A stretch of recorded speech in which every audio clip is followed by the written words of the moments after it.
Good evening. Welcome to the QCIS channel. Now, on this channel, you get a daily dose of science, technology, engineering, and math. And what I'm going to talk about tonight is sediment and erosion control. And that's basically part of the best management practices plan on the environmental side when it comes to construction. So, why is it important to have sediment and erosion control? Well, answer is very simple. Now, prior to 1970, we didn't have any controls with the environment. This is why you had dirty water. This is why you had a lot of landfills that weren't up to par, and you had a lot of construction sites that had material getting into wetlands, getting into your creeks and in your rivers. Now, when we deal with sediment and erosion control, again, that's known as stormwater management. Now, when you're on a construction site, you're going to see a few things that are riddled with best management practices. Let's say you're building a road, you put in new piping, or you have an existing road and you're about to pave and you have catch basins. With your catch basins are basically your, we call them inlet boxes with cases on top. That's for your stormwater. And generally, whether the infrastructure is new or existing, you're going to have a way to protect those inlets from sediment getting into the piping, going out to the streams, and affecting the water. Now, generally, you'll see a bag. You'll even see some hay around it. Now, I'm not really a fan of hay. They used to put hay with tar. Well, when rain comes, it can wash that tar right into the catch basin, and that goes right out to the river. Um, what you see is a lot of silt sock, and what a silt sock is, it's generally what it is. It's a sock. It's filled with mulch, and it's got stakes in it that are banged into the ground just to hold it in place. Now, the good thing about a silt sock with the mulch, the silt sock generally deteriorates. And once it deteriorates, well, you have the mulch that is inside the silt sock, and it'll catch all of the sediment and erosion material that's headed for your creeks. Now, generally, when we deal with best management practices, we have NPDES permits. Some call them Rule 5. We have 404, 105 permits, Army Corps of Engineering permits. And when you're on construction sites, you'll see that construction sites are riddled with stone. What are riddled with stone? Because you don't want mud being tracked onto the road. This is why I, when I inspect any type of construction project, I make sure that there's a water truck and a sweeper truck. You want to keep your roads clean. You want to make sure that you have your silt fence in place. Silt fence is geotextile fence. If you see new construction sites go in place, you'll see a lot of that geotextile fence. That's also to protect water runoff, and it is good for health that you have water runoff systems. You also have what we call sediment or retention ponds that you see. It's pond fills up with water during rain. Some of them have weirs that lets water flow through them. And then you have a rain gauge. What's a rain gauge? Well, generally when it rains, you want to see how much rain got onto the site when it did rain. And generally, the practices for utilizing sediment and erosion control is for sustainable practices. You also have wetlands. You want to keep your wetlands clean. Now, what keeps your wetlands clean? Your vegetation. If you go around any wetland, you'll see cattails. You'll see high grass. Okay? That's also a natural barrier. It keeps sediment out of the wetlands. You'll see different types of matting systems. What I'm going to do, I'm going to share my screen with you. And we're going to go over a little bit of, and this is from the state of Vermont, from the construction section, because it's very important. Because most people don't believe that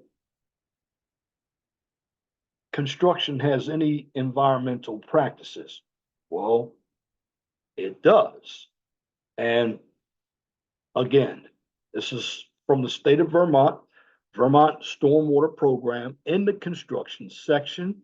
Now, the Stormwater Construction Section provides regulatory oversight and technical assistance necessary to minimize the adverse impacts of stormwater runoff to surface waters throughout the state of Vermont. Now, every state has their own programs in place. Now, the effects of construction and soil disturbance on stormwater runoff. Now, this is according to the EPA, which the EPA is the Environmental Protection Agency. During a short period of time, construction sites can contribute more sediment to streams than can be deposited naturally during several decades.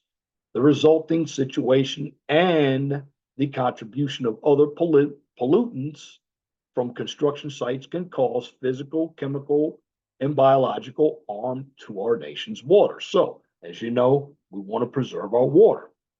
Now, pollutants commonly discharged from construction sites are sediment, solid and sanitary wastes, phosphorus or fertilizer, nitrogen, fertilizer.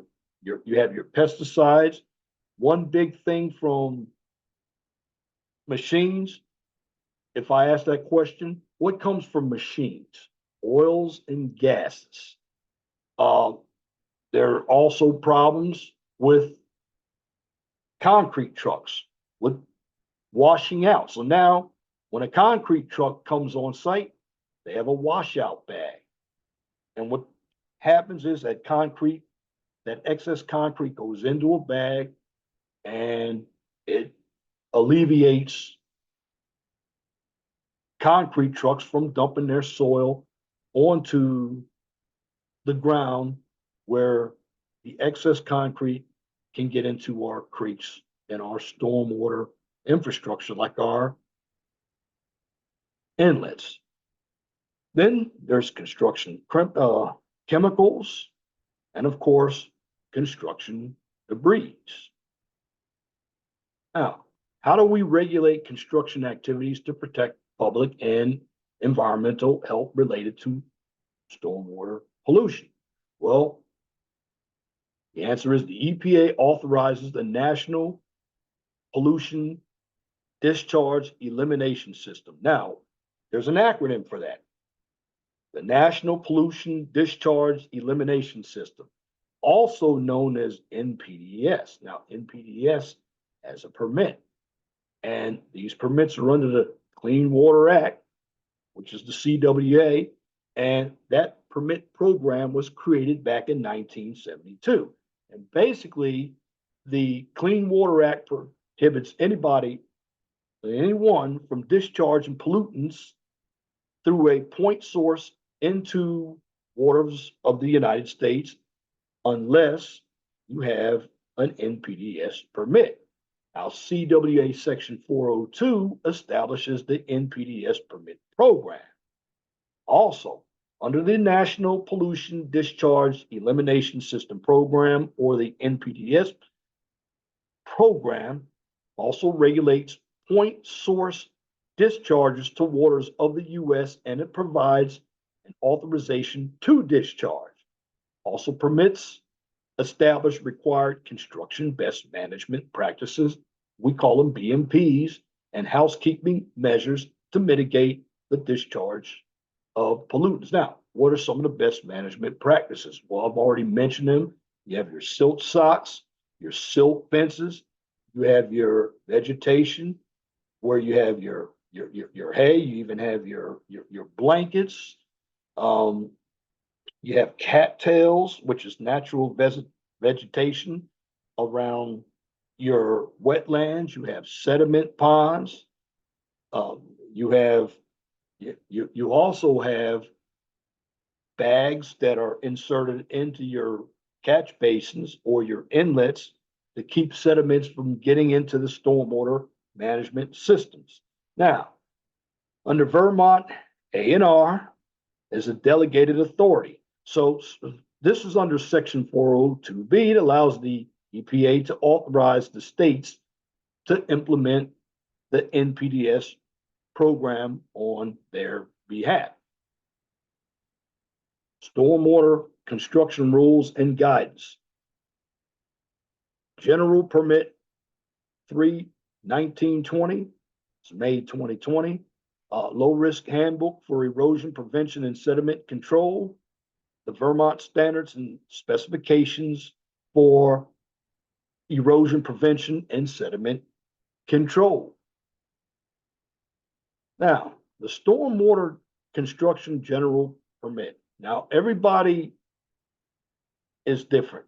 Some call them PGP permits, which are programmatic permits. Some get their permits from the Army Corps of Engineers. Well, known as Construction General Permit 9020 or INDC. Now, this is in the state of Vermont, but every state has their own program. I'm just giving you insight on how the stormwater management program works. Now, this ensures proper design and construction of stormwater best management practices or BMPs related to erosion prevention and sediment control. It's also required on active construction sites resulting in 1 acre or more earth disturbance. It considers total and concurrent earth disturbance slopes, soil erodibility, proximity to surface waters, status of receiving body, high quality or impaired, and the presence or absence of buffers. So uses a risk-based approach to determine the permit type from the construction site stormwater discharge. So everything is relating to water.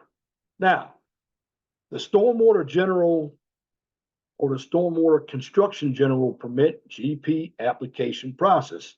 Yes, you have to apply for permits.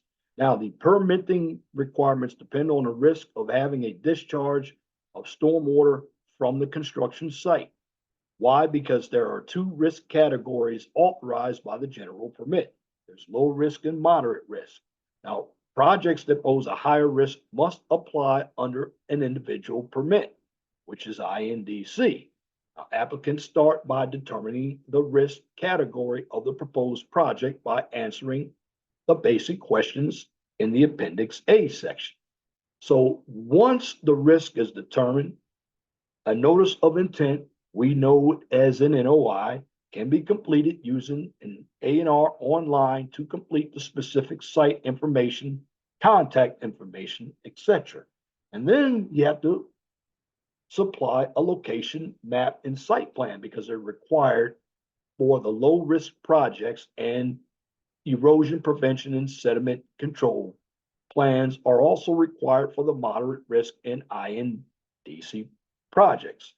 Now, a phasing and stabilization schedule along with a concurrent earth disturbance total will be established in the risk scoring and outlined in the authorization. Now, when we deal with low risk, there are sites that are generally smaller and can be completed in 1 to 2 or 1 or 2 construction seasons with more favorable site conditions, but they must comply with the low risk handbook.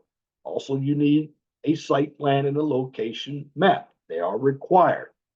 and the stabilization schedule is 14 days, and there must be a maximum of a 2-acre concurrent earth disturbance.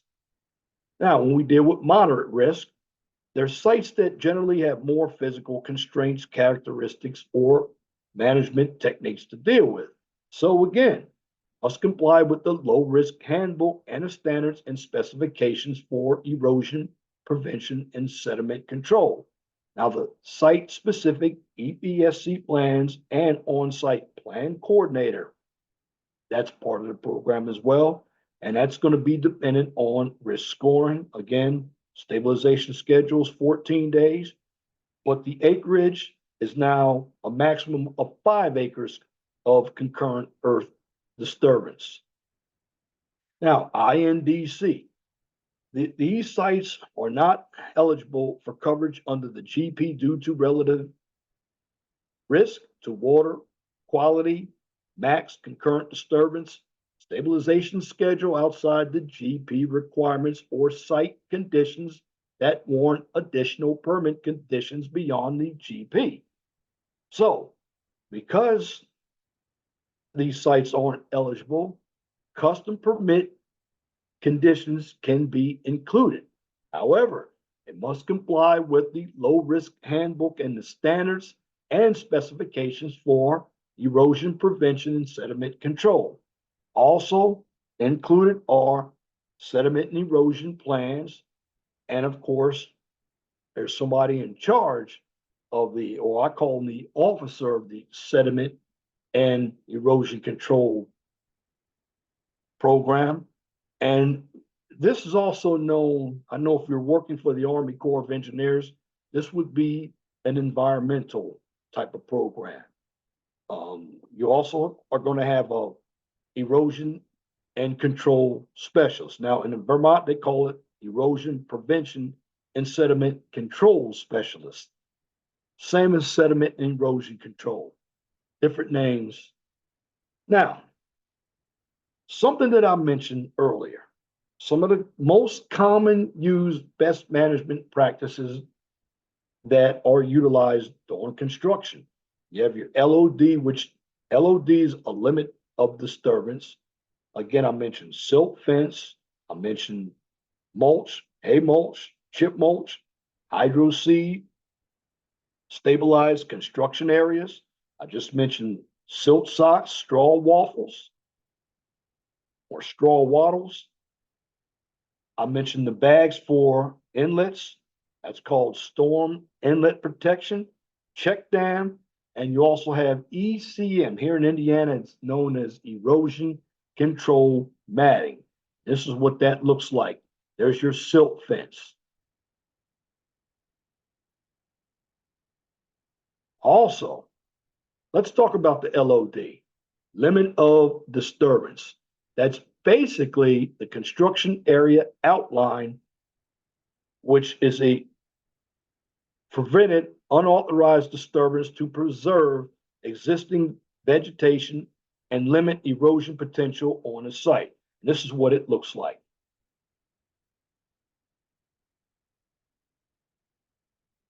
There's your silt fence there. It looks like a silt sock. There's your vegetation. Silt fence. Now, silt fence intercepts runoff and allows suspended sediment to settle or filter out. And this is what your silt fence looks like.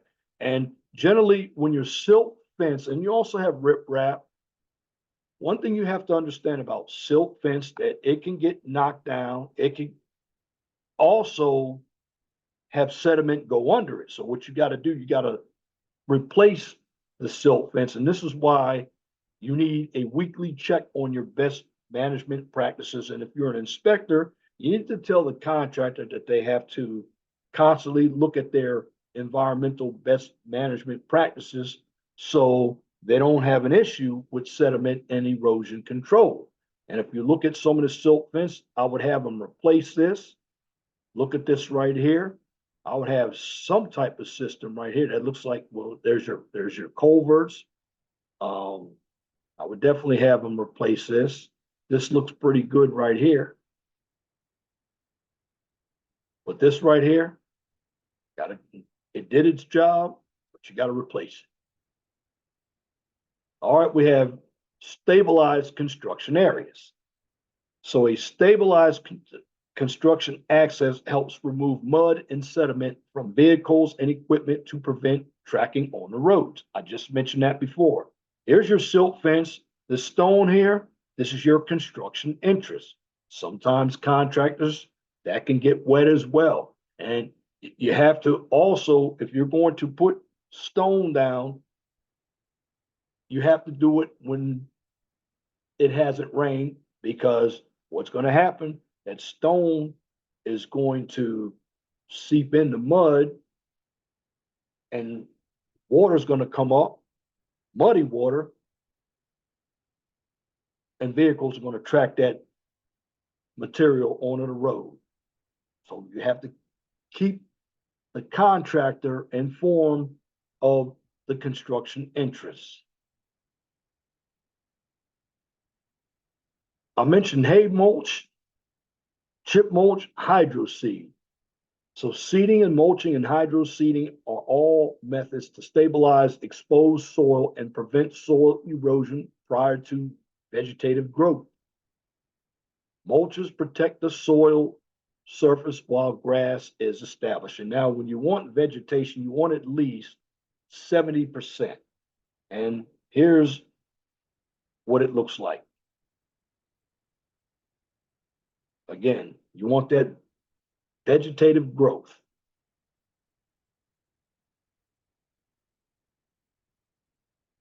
I mentioned filter socks and straw wattles. What they do is they intercept runoff and allow suspended sediment to settle or filter out. This is the silt sock, just like I told you. You also have to keep an eye on that as well to make sure that the sediment from the silt sock doesn't go into water beds either, because sometimes it will. Storm inlet protection. This is what I was talking about right here. Although I believe this catch basin this is an existing one. This one looks good right here, because this is brand new. Still want to cover it with some type of bag to keep sediment, especially when contractors are doing paving.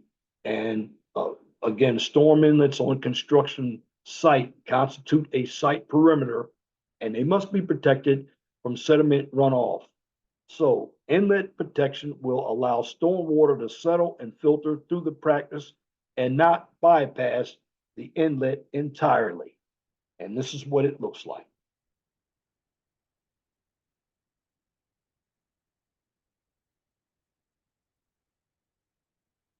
Check dam and stone line swales. Check dams and stone line swales reduce erosion in drainage channels by slowing down stormwater flow. Well, this big stone is called riprap. And here's the stone here. This is a swale. In fact, I've mentioned that here at my apartment complex to reduce that ponding out there. You cut a swale and the water will go right down into the ravine. It will reduce the ponding. And this is one big item that engineers have to look at, especially when it rains, water runoff, because wintertime, if you live in areas where it is cold, that ponding becomes ice. It could be a liability, whether you live in an apartment complex or whether you are traveling on a road. But as an inspector, must check all of these best management practices to see if they're compliant with the sediment and erosion plan. And each contractor should have a sediment and erosion or environmental plan on site. ECM, known as erosion control matting. surface covering to protect and stabilize an area prone to erosion where seeding and mulching may be inadequate. Generally, you have a slope of 2 to 1, 3 to 1, or greater. And this is what that matting looks like. What they do, they put the matting down and they actually staple it and they put seed under this matting. Why? Because that matting is going to hold the seed, the grass seed, and it's going to help the grass to grow. That's that vegetation. You need 70% of it. And that is required by a number of county conservation districts because they're going to come and inspect this area to see if it is suitable or it's in compliance with the sediment and erosion control plan. Permit compliance. Permit authorization requires compliance with the permit conditions, low risk handbook, and site specific sediment and erosion control plans. Now, this can be accomplished through the permittee or permittee's representative on site inspections and reporting. Well, every state, Indiana has IDEM, the Indiana Department of Environmental Management. Well, this is Vermont, the Department of Environmental Conservation Representatives, inspections, reporting review, the EPA representatives, inspections. In fact, if you're going to get into stormwater, you must have some type of certification, whether it's QCIS, you must have CESWE, CSEC. There are a few of them out there that you can get. And you have to take exams, and you can be an engineer or an inspector that is certified to conduct these inspections.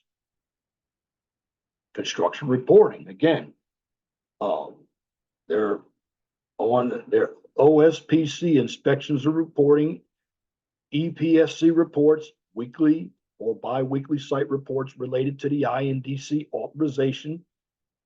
That's also submitted by the on-site plan coordinator, the ops, and the erosion prevention and sediment control specialist to ensure proper site conditions and schedules. Going to have discharge reports, and any changes made to the disturbance areas may require permit amendments. Any adjustments to the new erosion and settlement control plan measurements or measures should be recorded. On-site inspections. On-site inspections are conducted by the Stormwater Program or EPA to ensure proper site conditions for low risk, moderate risk, and INDC construction sites. And with that, there must be physical copies of the sediment erosion plans, public permit posting, and other records. They should be kept on site and they're reviewed as well. Now, there's also a complete walk of the site with the contractors to review the sediment and erosion control measures and the best management practices planned and installed at the site. One thing you ought to do as an inspector, make sure you take site photos and notes. That is part of the documentation process. And also, the stormwater program will follow up with the permittees to adjust the site work if necessary. Stabilization timeline. Well, stabilization is required and can vary from 7 to 14 days, depending on the risk scoring, and it is outlined in the authorization. So stabilization is also required prior to a runoff producing event in which the construction site would produce runoff and or erosion from the site itself. Also, stabilization is intended to protect the soils from erosion by rainfall, runoff, wind, and etc. And stabilization can include temporary stabilization or final stabilization. Now, when we deal with temporary stabilization, that includes temporary surface covering by established ground vegetation, application of mulch, road erosion control products, graveling, or paving while this area is not being constructed. Also, final stabilization includes all soil disturbing activities, and they have been completed. And again, I gave you that number. They have reached 70% vegetative cover and or final pervious surface. Big one here, winter construction. Now, most of us, the Northeast to the Midwest to the Northwest, we all have cold winters. Lately, they've been a little mild, but winter construction period is from October 15th through April 15th. Winter construction notes should be included on the NOI. What is NOI?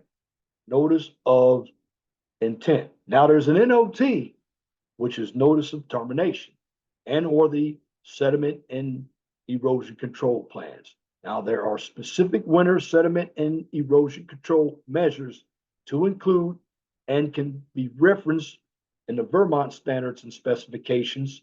Now each state again has their own specifications for erosion and sediment control. Now, winter construction was not planned in the initial application, but subsequently plans to construct through the winter. The sediment and erosion plans should be revised, and a notice of winter construction form shall be submitted to the construction stormwater program. And that's basically it when we deal with stormwater. And again, to rehash everything, basically, when we deal with a stormwater program, it just provides a regulatory oversight and technical assistance necessary to minimize the adverse effects of stormwater runoff into surface waters like your storm water system, your lakes. This is why you have different applications. Your sediment ponds, you have swales, you have hay bales, you have erosion control matting, silt socks. You also have geotextile fence. But generally, all these measures are basically to protect our waters, and they're to protect the contractor to make sure that we maintain sustainability, because there is a lot of green movements going on, and it's very cost effective to keep your construction site clean and safe, not just for the client, but for you as well. Because there's a lot of risk in construction, a lot of liability. So bottom line, good, best management practices help the environment. And that concludes this topic tonight on sediment and erosion control. If you like what I just presented, please comment, share, and subscribe. If you're looking for more of the social type topics and the political topics, check out my main channel, the 411 Talk Zone Radio Show channel. Now, once I record all of my videos from the QCIS channel and the 411 Talk Zone Radio channel, I post them onto my Twitter page. Now, for the QCIS channel, since it is an educational channel, I also post the information from the QCIS channel to my LinkedIn page. Once again, thank you for viewing this content on sediment and erosion control from the QCIS channel. And on this channel, I give you a daily dose of science, technology, engineering, and math. Till next time, my name is Leon Jones. I want you all to have a wonderful and gracious evening.